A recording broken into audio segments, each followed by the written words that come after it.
kiyyaa jabaadhu kibbaarraan as mul'adhu adamaa keessaa taphaadhu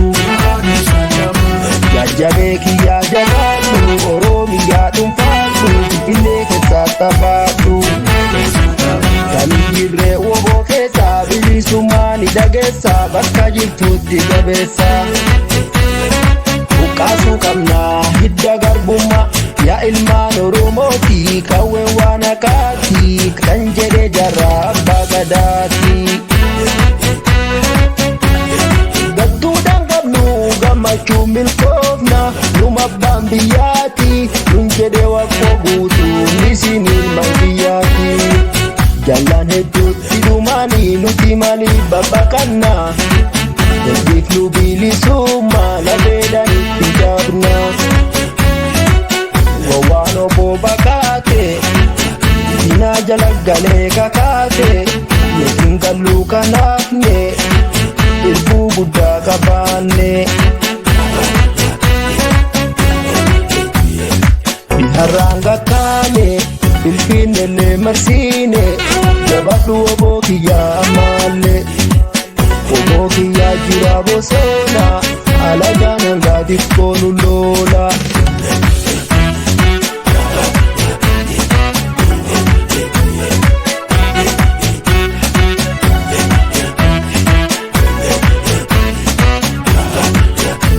jabaanne haa dhukaafnu sanyii taadde birru sababii kan dhukaasatti jirru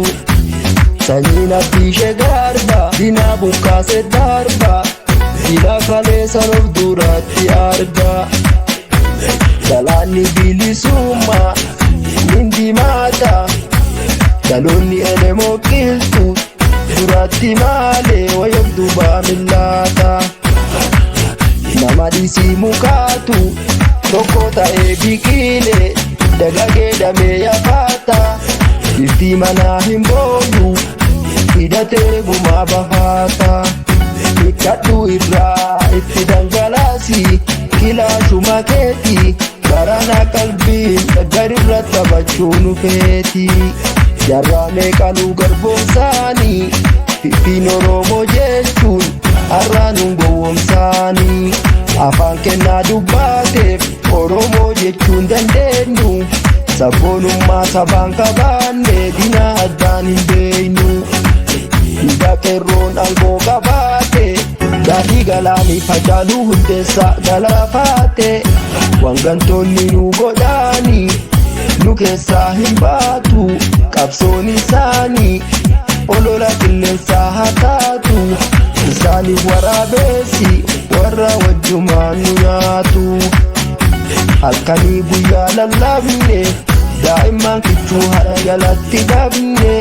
barsee bulaa karaa gadhiisi dhugaa hin awwaaliini galiiti